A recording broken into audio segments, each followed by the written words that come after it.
Hey everyone, I'm Joshua Orro, the Mustang Prince, and welcome to Mustang Prince Oral Reports. 2018 was a very busy, but not a great year for my favorite Marvel superhero, Spider-Man. You see, Spidey and many other heroes got disintegrated by Thanos in Infinity War, and one of his arch nemesis, Venom, got a spin-off movie last Halloween, which I found was very interesting. But just recently, Sony and Marvel gave us a new animated take on the famous web slinger, and it is the subject of my blog today. Released on December 14th, 2018, the movie is Spider-Man Into the Spider-Verse. Now let's get started. Bitten by a radioactive spider in the subway, Brooklyn teenager Miles Morales suddenly develops mysterious powers that transform him into the one and only Spider-Man. When he meets Peter Parker, he soon realizes that there are many others who share his special, high-flying talents. Miles must now use his newfound skills to battle the evil Kingpin, a hulking madman who can open portals to other universes and pull different versions of Spider-Man into our world. So, what do I think of the movie? Well, first let me just say that it feels so good to be blogging an animated Marvel film again after so many years. I'm serious. The last one I blogged was Big Hero 6, and that was way back in 2014. As for the movie itself, I loved it. It was absolutely awesome. But to further explain why I love the movie, let's move on to Mustang notes. The film was directed by Bob Persichetti, Peter Ramsey, and Rodney Rothman, from a screenplay by Phil Lord and Rothman. Plans for an animated Spider-Man movie were first revealed in 2014 and officially announced in April 2015. Lord and Miller wanted the film to have its own unique style, combining Sony Pictures ImageWorks computer animation pipeline with traditional hand-drawn comic book techniques, inspired by the work of Miles Morales' co-creator, Sara Pichelli. Completing the animation for the film required up to 140 animators, the largest crew ever used by Sony Pictures Animation for a movie. Speaking of animation, I really love how the animation is in this film.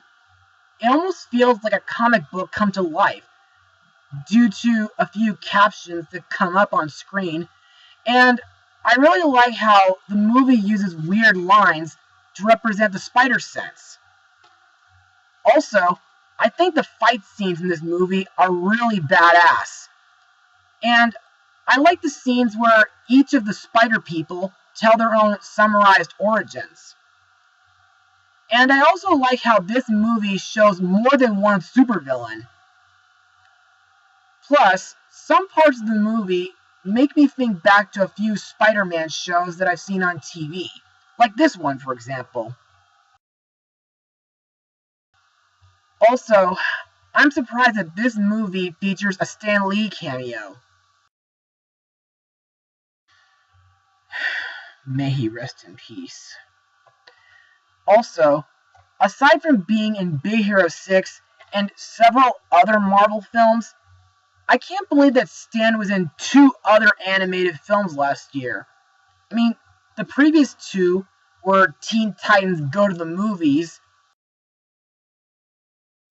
and Ralph Breaks the Internet. Also, I do hope that Marvel will feature Stan in the upcoming Captain Marvel movie this March.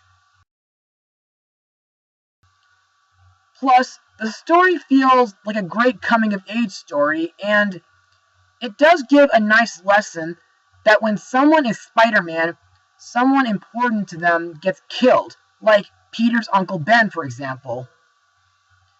But, is there any flaws to mention? Well, There is one.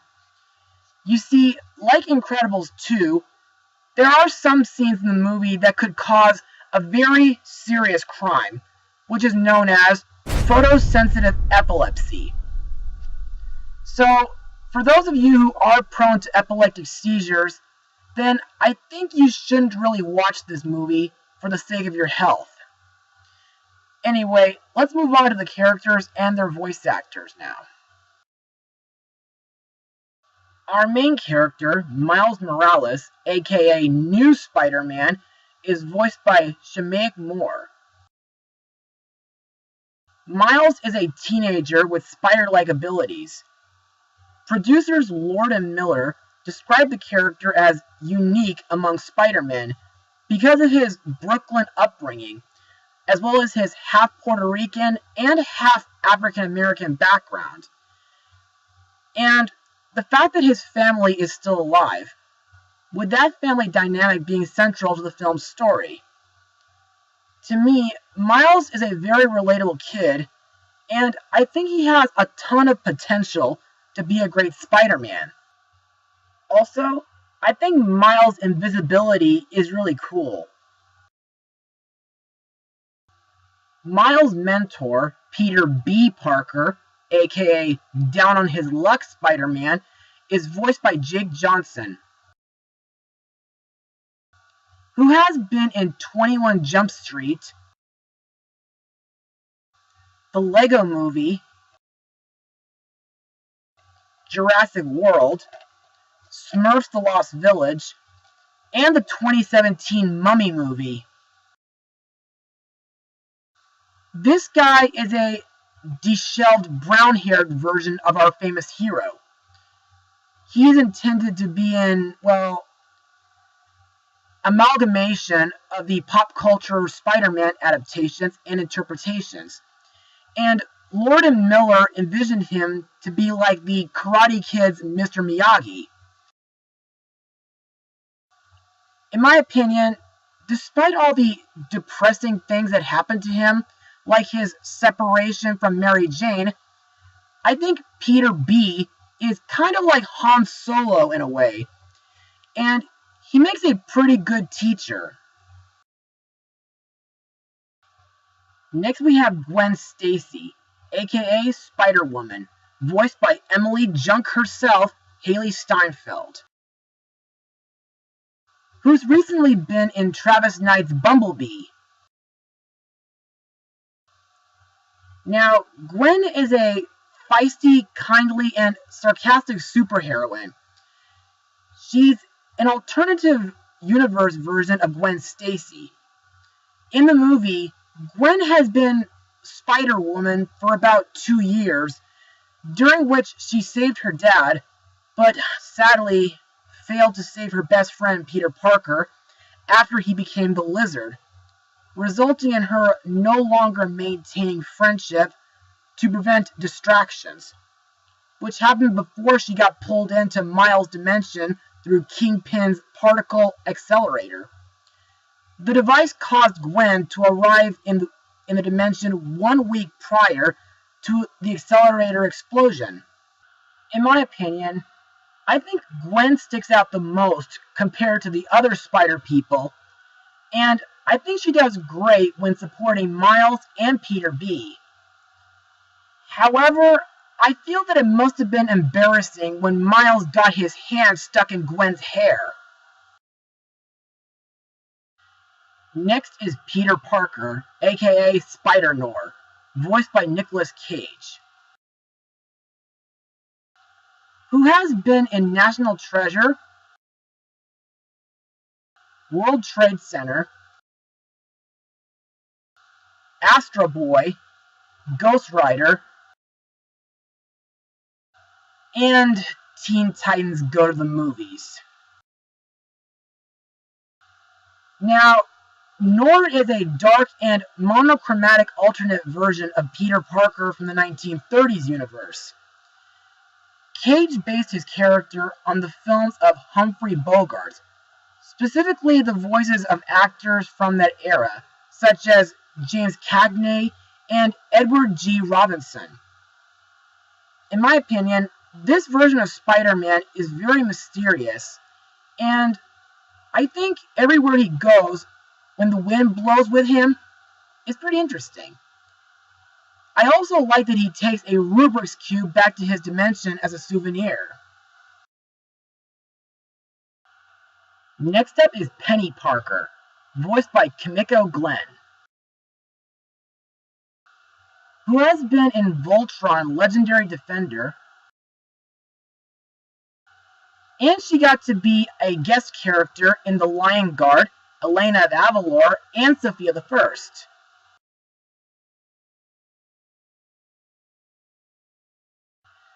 Now, Penny is a young Japanese girl from an alternate anime-like universe of the year 3145, who co-pilots a biomechanical robot named Spider, with a radioactive spider that she shares a psychic link with. In the movie, Penny is my favorite out of the Spider People due to her Japanese design and her incredibly perky personality. She's shown to be eating numerous candies and snacks inside her robot and best friend. Speaking of which, to me, Penny's robot is very hardcore due to it using magnetic manipulated appendages for versatility and a one-piece capsule cockpit topped with a dome-shaped one-way visor, and the inside providing Penny with a view to the world within, and the outside displaying various electronic faces. Also, I think Penny's relationship with Spider is almost like Hero and Baymax from Big Hero 6.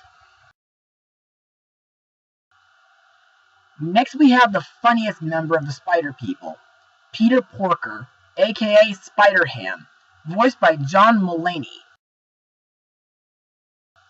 who's best known from Saturday Night Live. Ham is an alternate funny animal version of Spider-Man from an anthropomorphic universe. He was once a spider bitten by a radioactive pig. This version follows similar funny animal cartoon behavior as the Looney Tunes, complete with a giant mallet and falling anvil gags, as the character bears a resemblance to Porky Pig. His origin remains the same, as he seems to be, well, aware of the fact that talking animals are not a normal thing in other universes. He also uses his unique skill sets to take down Scorpion alongside Spider-Nor and Penny Parker. Finally, we have the main villain himself, Wilson Fisk, aka the Kingpin, voiced by the Storm King himself, Liev Schreiber, who's also been in the first 3 Scream movies, and he voiced Spots in Wes Anderson's Isle of Dogs. Kingpin is a maniacal crime lord, benefactor of Alchemax in Miles' Dimension, and he's the creator of the Super Collider. He also has various supervillains under his employ, including Dr. Olivia Octavius, Prowler, Green Goblin, Scorpion, and Tombstone. In the movie, Kingpin has built a particle accelerator to access parallel universes and reconnect with alternate versions of his wife and son, who died in a car accident following his first fight with Spider-Man. After his first attempt fails, he murders the real Spider-Man, Peter Parker. And now, let's move on to my final words. Overall, Spider-Man Into the Spider-Verse is a truly awesome animated movie. And I want to consider this as my favorite Spider-Man movie of all time. I love the animation, I love the fight scenes, the story, the characters like Miles, Peter B, and the other Spider People are really awesome, and I thought Kingpin and the other villains were really badass. However, like I said earlier, there are parts of the movie that may cause epileptic seizures, so I highly recommend that some of you out there to watch this with caution. Anyway, I give this film a full 100%. Now, I hear there's going to be a sequel and several spin-offs that are being in development as we speak. If this is true, then I can't wait for more spider action. But, in the meantime, I think I'm going to pray that Tom Holland's Spidey returns after Endgame this April. Well, that's it for today, citizens. Be sure to join me for my next blog. Mustang Power.